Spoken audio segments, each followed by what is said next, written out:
Masih bersama saya Maido Pelfrina di Rumah Pemilu. Saudara, insiden terjadi saat deklarasi kemunduran demokrasi di ITB di Kota Bandung, Jawa Barat. Dalam deklarasi yang juga disiarkan secara langsung lewat Zoom, seorang peserta menampilkan video tak senonoh.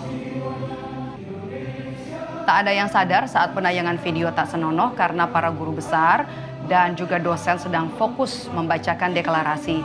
Pihak ITB menduga ada yang tak senang dengan kritik yang dilayangkan kampus. Saat ini peserta deklarasi masih berembuk apakah akan membawa kasus ini ke ranah hukum.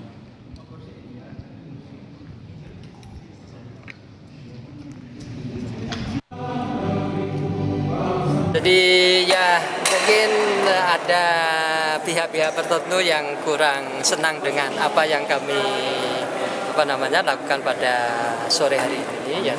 Kami memaklumi ya, mudah-mudahan beliau atau siapapun yang membuat hal yang mencemarkan nilai-nilai kebaikan dan kemanusiaan itu bisa bertobat dan diampuni oleh Tuhan Yang Maha Kuasa.